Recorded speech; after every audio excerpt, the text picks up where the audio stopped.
नमस्कार, मी संदीप चव्हाण आणि आपण पाहताय टॉप न्यूज मराठी. काल रात्री धाराशिव जिल्ह्यातील भूम तालुक्यातील अंदरुड या गावात एक अशी घटना घडली की ज्या घटनेची चर्चा आज दिवसभर धाराशिव जिल्ह्यासह पुणे जिल्ह्यात कंटिन्यू सुरू आहे. आणि ही चर्चा काय, तर पुण्यातील कुख्यात नामचीन गुंड निलेश घायवळ याच्या कुणीतरी कानाखाली मारली आणि दिवसभर सगळीकडे तो व्हिडिओ व्हायरल झाला. आता ही चर्चा इतकी रंगली की जणू काही महाराष्ट्रात याही पेक्षा गंभीर स्वरूपाचे गुन्हे घडलेच नाहीत. म्हणजे गुंडाच्या कानाखाली मारली तर एवढी चर्चा. म्हणजे जर एरवी आपण पाहिलं तर रोज दररोज गुंडांकडून, त्यांच्या चेल्या चपाट्यांकडून, त्यांच्या टोळ्यांकडून कितीतरी सर्वसामान्य माणसांना शिवीगाळ केली जाते, दमदाटी केली जाते, जीवे मारण्याची धमकी दिली जाते, मारहाण केली जाते, त्यांचा खून केला जातो, खुनाचा प्रयत्न केला जातो, त्यांच्या प्रॉपर्टी बळकावल्या जातात, त्यांच्या जमिनी बळकावल्या जातात. एवढं सगळं कमी पडतं की काय, म्हणून या टोळ्यांकडून अपहरण केलं जातं, खंडणी मागितली जाते आणि अशा कुठल्या तरी एवढे गुन्हे दाखल असलेल्या गुंडाच्या सणसणीत कानाखाली बसली म्हणून त्याची चर्चा इतकी रंगली की जणू काही दुसरं याच्यापेक्षा भयानक ना धाराशिव मध्ये घडलंय ना पुण्यात घडलंय. आता अशा चर्चा गुंडाच्या कानाखाली बसल्याच्या जर दिवसभरात प्रसार माध्यमांमधून सुद्धा रंगू लागल्या आणि त्याचं चर्चा चरवड पारावर, कट्ट्यावर, टेरेसवर तुम्हा सगळ्यांकडून होऊ लागलं तर नेमकं आपण उदात्तीकरण कुणाचं करतोय हाच प्रश्न माझ्या समोर उभा राहतो. आणि म्हणून माझ्या समोर उभा राहिलेला प्रश्न तुम्ही लाईव्ह मध्ये घेतलाय. गुंडांच्या कानाखाली बसते, त्याची दिवसभर चर्चा रंगते. अहो, गुंडाला हाणलं त्यात काय बा कुणाचं गेलं? खरं तर नेमकं काय घडलं हा चर्चेचा विषय आहे. त्याची चर्चा दिवसभर रंगली सुद्धा. कुणी कुणाला कुठं कशासाठी हाणलं या 4 प्रश्न आहेत. कुणी कुणाला कुठं कशासाठी हाणलं? कुणी हाणलं तर नाव घेतलं जातंय नगर जिल्ह्यातल्या नानच गावचा रहिवासी सागर मोहोळकर. कुणाला हाणलं तर नाव घेतलं जातंय पुण्यातील कुख्यात नामचीन गुंड निलेश घायवळ. कुठं हाणलं तर धाराशिव जिल्ह्यातल्या भूम तालुक्यातील अंदरुड या गावातल्या कुस्ती स्पर्धेत. आणि का हाणलं तर याचं उत्तर मात्र अजूनही अस्पष्ट आहे. तरी देखील एक खुलासा आला या सगळ्या संदर्भामध्ये त्याच गावातल्या एका व्यक्तीचा. तो खुलासा मी तुम्हाला नक्कीच ऐकवणार आहे. पहिल्यांदा प्रसंग काय घडला हे आपण नेमकं समजून घ्यायला पाहिजे. काल रात्री अर्थात शुक्रवारी त्या रात्रीच्या वेळेत म्हणजेच थोडक्यात धाराशिव जिल्ह्यातल्या भूम तालुक्यातील अंदरुड या गावात गावची जत्रा सालाबाद प्रमाणे जगदंबा देवीची यात्रा होती. मग त्या निमित्तानं कुस्ती स्पर्धा आयोजित करण्यात आल्या होत्या आणि त्या कुस्तीच्या फडामध्ये त्या ठिकाणी प्रचंड मोठी गर्दी जमली होती. कुस्तीचा आखाडा, त्यात अनेक पैलवान मंडळी देखील आली होती. आणि मुळातच या कुस्ती स्पर्धेचं आयोजन देखील कोणी केलं होतं तर हाच पुण्यातला कुख्यात गुंड निलेश घायवळ यानं. आता तिथं प्रसिद्ध पहिलवान थापा याची कुस्ती सुरू होणार होती आणि हा पैलवानांच्या गाठीभेटी निलेश घायवळ त्यावेळी घेत होता. या गाठीभेटी सुरू असताना तिथं त्या गर्दीत एक व्यक्ती आली आणि त्या व्यक्तीनं काही कळायच्या आत त्या घायवळच्या कानाखाली मारली. तिकडं वाजंत्री वाजत होती, ढोलताशे वाजत होते. पैलवानांना सगळं त्यांचं म्हणजे आपण म्हणतो ना त्यांची एक शक्ती वाढवण्यासाठी किंवा त्यांचे उत्साह वाढवण्यासाठी. आणि त्याच दरम्यान या निलेश घायवळला त्या व्यक्तीनं कानाखाली मारली आणि मग मारायला सुरुवात केली. तो मारतच सुटला. त्याच वेळी हे निलेश घायवळच्या टोळक्यानं पाहिलं मग ते सगळे त्याच्यावर तुटून पडले, त्याला चोप चोपला. पण या सगळ्या गोंधळात तो मात्र तिथून निसटला, सटकला आणि मग पोलिसांनी त्याचा शोध घ्यायला सुरुवात केली. पोलिसांनी त्याच्यावर गुन्हा काय दाखल केला? तर पोलिसांसमोरच यानं निलेश गायवळला मारलं आणि गोंधळ घातला असा गुन्हा त्याच्यावर दाखल झाला. आता हे सर्व या ठिकाणी घडल्यानंतर चर्चा एकच सुरू झाली की या निलेश घायवळवर, या कुख्यात गुंडावर खुनाचे प्रयत्न, दरोडा, अपहरण, खंडणी एवढे गंभीर स्वरूपाचे गुन्हे दाखल असलेल्या घायवळच्या कानाखाली मारणारा, घायवळवर हात टाकणारा हा आहे तरी कोण? आणि ही चर्चा सगळीकडे सुरू झाली. अखेर त्या पैलवानाचं म्हणजेच घायवळवर हात टाकणाऱ्या व्यक्तीचं नाव समोर आलं आणि त्याचं नाव आहे सागर मोहोळकर. आता हा जो तरुण आहे, हा तरुण पहिलवान नेमका कुठला आहे? तर अहिल्यानगर म्हणजे पूर्वीचं नगर, त्या नगर जिल्ह्यातल्या नानज गावचा रहिवासी आहे आणि शुक्रवारी रात्री तो या यात्रेमध्ये उपस्थित होता. आता निलेश घायवळ या व्यक्तीला म्हणजेच या गुंडाला जी काही त्या ठिकाणी मारहाण झाली त्यावेळी तो अनभिज्ञ होता. तो तिथल्या पहिलवानांच्या गाठीभेटी घेत होता आणि त्याच वेळी हा सागर मोहोळकर तिथं प्रगट झाला आणि त्यांनी घायवळच्या कांचिलात मारली. आता वाशी पोलिसांनी गुन्हा दाखल झाला, सगळं झालं. आता कुणी हाणलं याचं उत्तर मिळालं, कुणाला हाणलं याचं पण उत्तर मिळालं आणि कुठं हाणलं याचंही उत्तर मिळालं, पण का हाणलं याचं उत्तर मात्र अजूनही मिळालेलं नाही. ते अद्याप अस्पष्ट आहे. मग एकतर यांच्यात काय पूर्ववैमनस्य होतं का, यांच्यात पूर्वीचा काय वाद होता का, किंवा तिथल्या स्थानिक राजकारणाची तरी खेळी नाही ना, असे दोन काहीतरी प्रश्न उपस्थित होत आहेत. याच्यातलं कुठलं तरी एखादं कारण असावं असं म्हटलं जातंय. आता हा सागर मोहोळकर नेमका आहे कोण हे देखील जाणून घेणं अत्यंत गरजेचं आहे. वाशी पोलिसांनी त्याला ताब्यात घेतले असं म्हटलं जातंय. चौकशी सुरू आहे, कसून तपास सुरू आहे, का मारलं याचं उत्तर देखील त्याच्याकडनं अपेक्षित आहे, या सगळ्या गोष्टी वगैरे. पण या सागर मोहोळकर बद्दल आणखी बरंच काही सांगितलं जात आहे. हा जसा पहिलवान आहे म्हणजे कुस्तीच्या मैदानातला जसा निष्णात खेळाडू आहे, तसा गुन्हेगारी क्षेत्रातला सुद्धा पक्का खिलाडी आहे असं म्हटलं जात आहे.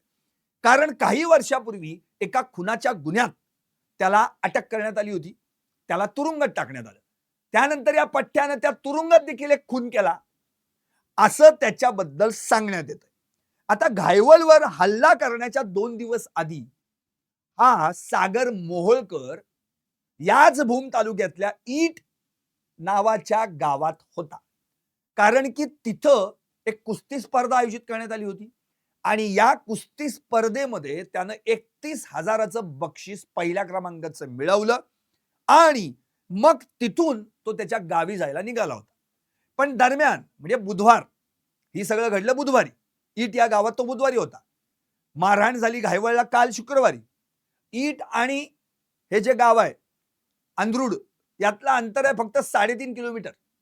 त्यामुळे तो जाता जाता त्या भूम तालुक्यातल्याच अंधरुड या गावाच्या जत्रेत गेला आणि त्या ठिकाणी मग तो कुस्तीच्या स्पर्धेत गेला, त्या ठिकाणी त्या मैदानावर, आणि त्या ठिकाणी जाऊन त्यांनी आपली हजेरी लावली. आता हे सगळं जे काही सांगितलं गेलंय, ही जी काही माहिती उपलब्ध झाली, याच्या पलीकडे आणखी एक माहिती आहे. ती माहिती अंधरुडू गावातले कुस्ती आयोजक ज्ञानेश्वर गीते यांनी दिली. त्यांचं म्हणणं काय आहे? त्यांनी स्पष्ट केलंय की गावात काल 2 कुस्त्यांचे फड रंगले होते, एकाच वेळी सुरू होते. एक फड होता राजकीय विरोधकांचा आणि दुसरा फड होता सार्वजनिक गावाचा. आता राजकीय विरोधकांनी आयोजित केलेल्या फडात बाहेरील पहिलवानांना खेळवण्यात आलं. त्यामुळे गावचा सार्वजनिक कुस्तीचा फड उधळण्यासाठी त्याला अधिकचं बक्षीस दिलं गेलं. तो तरुण नशा करून आला होता असं ज्ञानेश्वर गीते यांचं म्हणणं आहे. आता पुढे देखील गीते यांनी असं सांगितलंय की नशेत असलेला तरुण हा माझी कुस्ती लावा अशी मागणी करत होता. त्यानं पंचांकडे मागणी केली, मात्र त्यांनी दुर्लक्ष केलं. मग माझ्याकडे देखील मागणी केली, मात्र आमच्या नियोजित कुस्त्यांमुळे त्याची मागणी आम्ही फेटाळून लावली. आता निलेश घायवळ देखील त्यावेळी तिथंच होता. तो पहिलवानांना बक्षीस देत होता. पहिलवानांमध्ये घायवळ प्रसिद्ध असल्यानं त्याच्याशी संवाद साधला जात होता. त्याच वेळी हा नशेखोर तरुण कुस्ती लावण्याची मागणी करत होता. त्याच दरम्यान निलेश घायवळ आणि त्याच्यात बाचाबाची झाली असं गीतेंनी म्हटलंय. पण घायवळ याला कोणतीही मारहाण झाली नाही असं देखील गीते यांनी स्पष्ट केलं. आता एकंदरीत गीते यांचा हा खुलासा प्रत्यक्षात त्या ठिकाणी मारहाण झाल्याचा जो व्हिडिओ व्हायरल झालाय तो देखील लोकांनी पाहिलाय. त्यामुळे नेमकं काय घडलंय याचं उत्तर, याची चर्चा कदाचित आणखी पुढे काही याच्या तपासात निष्पन्न होईल तेव्हा येईल. पण आता माझ्यासमोर प्रश्न हा आहे की असं काय घडलं की एका गुंडाच्या कानाखाली मारली तर एवढा गहजब झाला? कारण की महाराष्ट्रात या गुंडांच्या टोळ्या, यांचे म्होरके काय कमी आहेत का? आता मी महाराष्ट्राचा विचारच करत नाही, इथं तर फक्त मी पुण्याचाच विचार करणार आहे, कारण की हा निलेश गायवळ या पुण्याचा. या पुण्यातल्या ज्या काही टोळ्या आहेत त्यात याच्या टोळीचा समावेश आहे. आणि या टोळीनं देखील बऱ्याच जणांना नुसतं हाणलं नाही, अगदी वर धाडलंय. त्यामुळे या निलेश गायवळच्या कानाखाली बसली तर त्याचा एवढा गहजब, एवढी चर्चा व्हायचं कारण काय, हा प्रश्न माझ्यासमोर आला. म्हणून पहिल्यांदा हा निलेश घायवळ काय आहे हे देखील समजून घेणं गरजेचं आहे. हा स्वतःला बॉस म्हणून गिरवतो का, तर त्याच्यावर एकदा कारवाई पण झाली होती. त्याची जी गाडी आहे त्या गाडीवर नंबर प्लेट आहे आणि ती फॅन्सी स्टाईल मध्ये लिहिली बॉस. मग त्याला काहीतरी 6,000चा दंड झाला. त्यावेळी त्याने पोलिसांची उज्जत देखील घातली. आता याच्यावर काय काय गुन्हे दाखल आहेत? खून, खुनाचा प्रयत्न, खंडणी, अपहरण, बेकायदा शस्त्र बाळगणे, मारामारी, दहशत पसरवणे आदी. पुण्यातील कोथरूड, सुतारवाडी, मुळशी आदी परिसरात याची दहशत. याचं शिक्षण, जन्म पुण्यातला, शिक्षण पुण्यातलंच. हा एम.कॉम झालाय म्हणे, म्हणजे मास्टर ऑफ कॉमर्स, म्हणजे अगदी वाणिज्य शाखेचा पदव्युत्तर. पण नंतर काय याला कुठून अवदसा सुचली आणि हा त्या गजा मारण्याच्या संपर्कात आला, ही एक वेगळी स्टोरी. आणि मग मारण्याच्या हातात हात घालून आपला गुन्हेगारीचा आलेख वाढवायला लागला.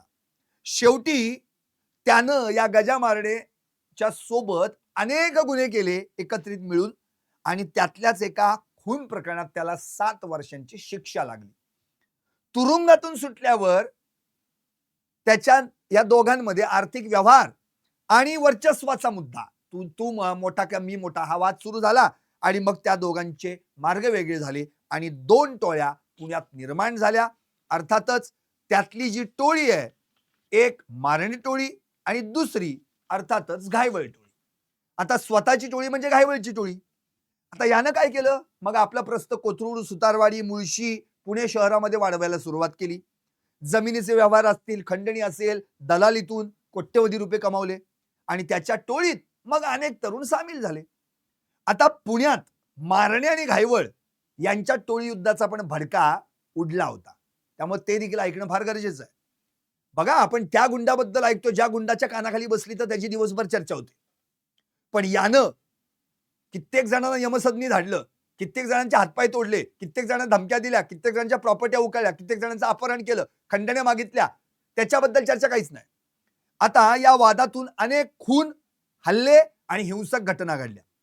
2009 मध्ये मारणे टोळीनं घायवळच्या खुनाचा प्रयत्न देखील केला. 2010 मध्ये घायवळ टोळीकडून गजा मारण्याच्या टोळीतील सचिन कुडले याचा खून झाला.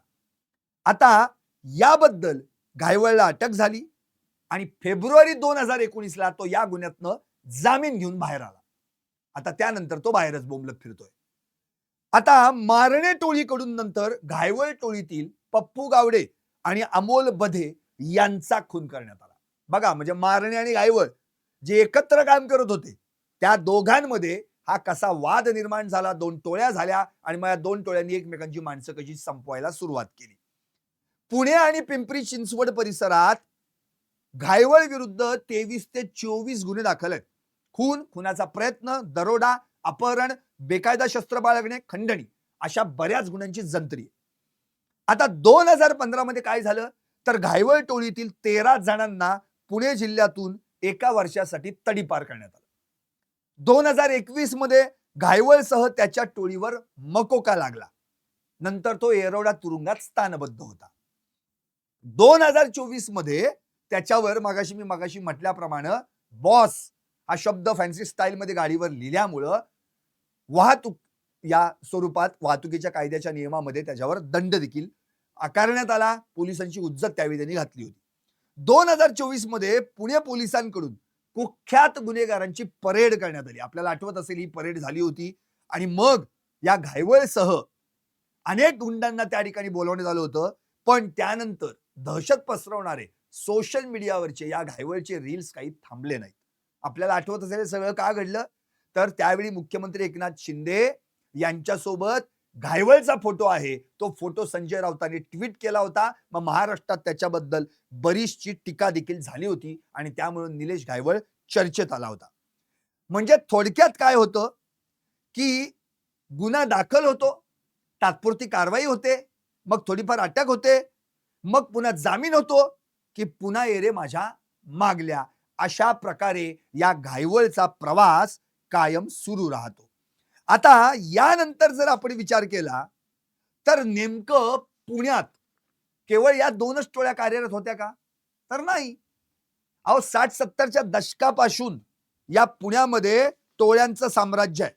अगदी 60-70च्या दशकामध्ये सुद्धा पहिल्या टोळी युद्धाचा भडका उडाला होता आणि तो म्हणजे मंडईतील भाजीपाला व्यापारी नारायण जगताप आणि कसबा पेठेतील भाजी विक्रेते गोविंद तारू यांच्यात त्यावेळी टोळी युद्ध झालं होतं. मग त्यावेळी छोट्या मोठ्या टोळ्या देखील होत्याच. मग त्यामध्ये जान मोहम्मद पठाण, अकबर खान, रामपुरी बंधू, सोमा लांडगे, अनिल आल्हाट, बाबू अंदेकर, बाळू अंदेकर, नंतर चांगा थोरात. मग यातील अंदेकर टोळीनं काय केलं, त्यावेळी अप्पा तारू टोळीवर हल्ला केला आणि अंदेकर टोळीचं वर्चस्व वाढलं. मग 80च्या दशकामध्ये ही अंदेकर टोळी सुद्धा फुटली आणि त्यावेळी 2 गँग तयार झाल्या. यामध्ये बाळू अंदेकर टोळी आणि प्रमोद माळवतकर टोळी. त्यामुळे या टोळ्या फेमस झाल्या, अंदेकर टोळी विरुद्ध माळवतकर टोळी. खरं तर सुरुवातीला बाळू अंदेकर आणि प्रमोद माळवतकर एकाच टोळीत होते, एकच होते हे सगळे.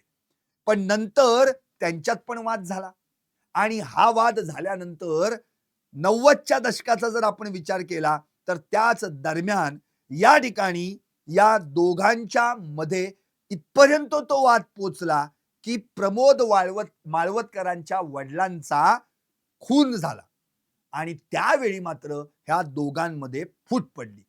आता 90चं दशकच असं होतं की त्या दरम्यान पुण्याचा शहरीकरणाचा विस्तार झाला. अर्थातच त्यावेळी जमिनीचे भाव गगनाला भिडले. मग गुन्हेगारीचं स्वरूप देखील बदललं. पूर्वी कसं होतं, सायकलची चेन, नंतर रामपुरी, चाकू, सोडा वॉटरच्या बाटल्या, याच्यानी सगळी दहशत पसरवली जायची. मग त्यावेळी आपल्याला आठवत असेल की मटका, गावठी दारू यांची विक्री, खंडणी, यातून सगळ्या गुन्हेगारीचं स्वरूप वाढलं गेलं होतं. पण 90च्या दशकात मात्र यामध्ये फरक पडला आणि शेवटी हातात आली ती बंदूक, पिस्तूल, रिव्हॉल्वर. आता मुळातच 90च्या दशकामध्ये पुण्यामध्ये IT कंपन्या, कॉर्पोरेट कंपन्या यायला सुरुवात झाली आणि इथंच टोळ्यांमधल्या स्पर्धा वाढायला लागल्या. बांधकाम कामगार वर्ग, खानावळ, सफाई कर्मचारी वर्ग इथं सुद्धा यांचा वरचष्मा वाढू लागला. हस्तक्षेप सुरू झाला आणि थोडक्यात मुळशी पॅटर्न 2018ला आपण पाहिलेलाच आहे. नंतर टोळ्यांमध्ये फूट पडून एकाच्या 2, 2च्या 4 टोळ्या निर्माण झाल्या. मग अंदेकर टोळी, राजा तुंगतकर टोळी, गजा माळणे टोळी, निलेश घायवळ टोळी, शरद मोहोळ टोळी, अशा सगळ्या टोळ्या त्या ठिकाणी, म्हणजे संदीप मोहोळ एक होता त्यावेळी, म्हणजे या सगळ्या गोष्टी निर्माण झाल्या. टोळीत फूट पडण्याचं सर्वात मोठं कारण कुठलं असतं? पैसा आणि आपल्यापेक्षा आपल्या मित्राला जास्त मान मिळतोय. म्हणजे एक तर लोभ आणि दुसरी ईर्ष्या. या 2 गोष्टींमुळे टोळ्यांमध्ये फूट पडते. मग जमीन मोकळी करून देण्यासाठी रिअल एस्टेट जो काही प्रकार त्यावेळी बोकाळला होता, त्यावेळी जमीन मोकळी करून देणाऱ्या आणि तिचा व्यवहार पूर्ण करून देणाऱ्या एजंटची संख्या वाढू लागली आणि यांना लाखो रुपये मिळू लागले.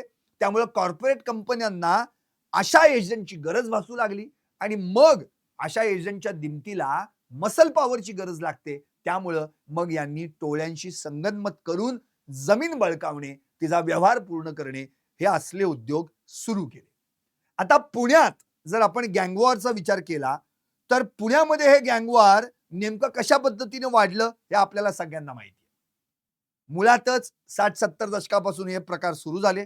2010 मधलं मग ते प्रकरण सचिन कुडलेचं खून प्रकरण असो, 2014चं पप्पू गावडे, अमोल बधे यांचं खून प्रकरण असो, 2015 मधलं उरळी कांचन येथील आप्पा लोंढे याचं खून प्रकरण असो, 2023 मधलं शरद मोहोळ खून प्रकरण असो किंवा मग आता गेल्या वर्षी 2024 मध्ये घडलेलं वनराज अंदेकर खून प्रकरण असो. एकंदरीतच काय तर कधी मारणे वर्सेस घायवळ तर कधी मारणे वर्सेस मोहोळ अशा टोळ्या यांचा भडका आपल्या पुण्यात पाहायला मिळाला. 2006 मध्ये मारणे टोळीच्या सुधीर रसाळची बाबा बोडके टोळीच्या संदीप मोहोळनं हत्या केली होती. त्यानंतर मारणे टोळीनं संदीप मोहोळची हत्या केली. त्यानंतर 2010 मध्ये शरद मोहोळनं किशोर मारणेची हत्या केली. म्हणजे हे सगळं सत्र, तू याला मारलं की मी त्याला मारणार, हे सगळं सत्र चालूच राहिलं. आता यामध्ये तरुण मुलांचा मोठ्या प्रमाणावर भरणा वाढू लागला. मग हे का? तरुण मुलं कशाला आकर्षित होतात? त्यांना आमिष कुठलं दाखवण्यात आलं? महागड्या गाड्या, दारू, पैसा, सोनं यांचं आमिष दाखवलं की तरुण पोरं आलीच. 1980च्या दशकात ज्या दोन टोळ्या होत्या म्हणजे आंदेकर टोळी आणि माळवदकर टोळी यांच्यात का वाद झाला ते मी तुम्हाला सांगितलं. प्रमोद माळवदकरांच्या वडिलांचा खून झाला, त्यामुळे त्यांच्या दोन टोळ्या झाल्या आणि मग त्याचा बदला म्हणून माळवदकर टोळीनं शिवाजीनगरच्या कोर्टातच 17 जुलै 1984 रोजी बाळू आंदेकरचा खून केला. आता 10 वर्षे सुरू असलेल्या टोळी युद्धात एकूण 6 गुंड मारले गेले. अखेर पोलिसांच्या गुन्हे शाखेनं पुणे पोलिसांच्या 19 नोव्हेंबर 1997 रोजी प्रमोद माळवदकरला काळेवाडीमध्ये मारलं, तिथे त्याचा एन्काउंटर केला.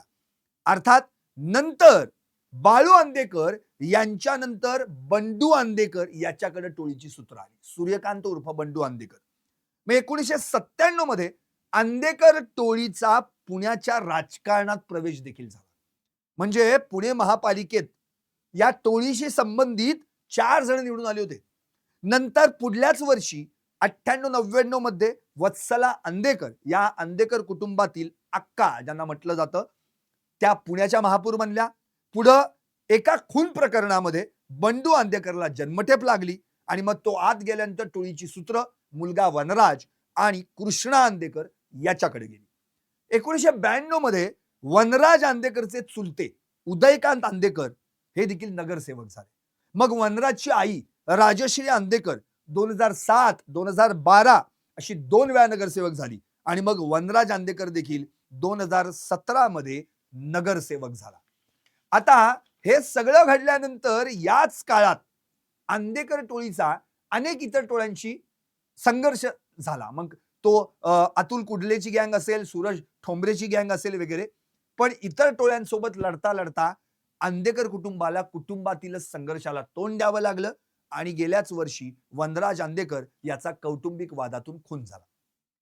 या सगळ्या टोळ्यांचा जर आपण विचार केला, जे काही आता घडलंय हे सगळं, तर एकंदरीतच पुण्यामध्ये टोळ्या, त्या टोळ्यांचे गुंड, त्याच्यातून निर्माण होणारी दहशत आणि त्याचा सर्वसामान्यांना होणारा त्रास पाहता एका गुंडाच्या कानाखाली बसली तर एवढं काय घडलंय की जेणेकरून त्याची चर्चा इतकी दिवसभर होतीये.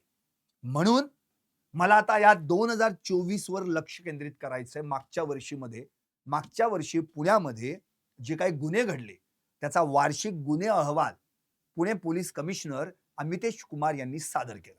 हा अहवाल बघितला तर धक्कादायक आहे. याच्यात बघा काय झालं. 2024 म्हणजे मागच्या वर्षी 93 खून झाले. 2023 मध्ये या खुनांची संख्या होती 101.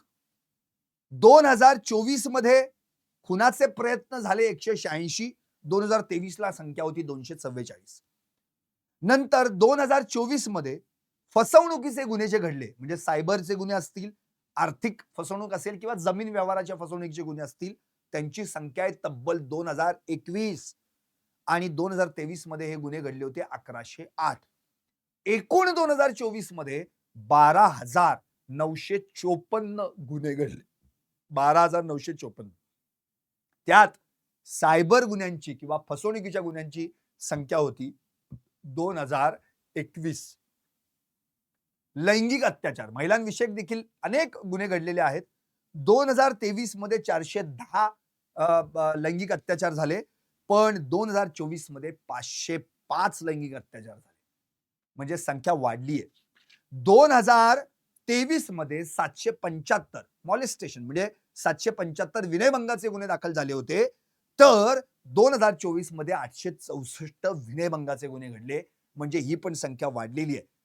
अर्थात ही जी संख्या वाढली आहे किंवा संख्या वाढतीये सायबर गुन्ह्यांची, महिलांवरील अत्याचाराविरोधातली, त्या संदर्भात पोलिसांनी पाऊल उचलणं अत्यंत गरजेचं आहे. त्यासाठी सुरक्षिततेसाठी टोल फ्री क्रमांक देखील 1091 सुरू केलेला आहे.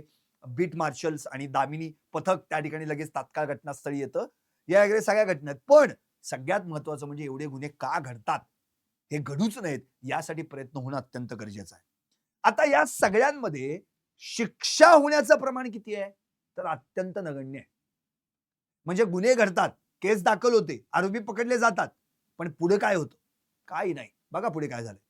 2024 मध्ये JMFC कोर्टात म्हणजे प्रथम वर्ग न्यायदंडाधिकारी न्यायालयात केवळ 18% खटल्यांमध्येच गुन्हेगारांना शिक्षा मिळाली आहे आणि जिल्हा सत्र न्यायालयात हेच प्रमाण आहे 13%. म्हणजे कमीत कमी किती प्रमाणे बघा, 20%च्याही वर नाहीये.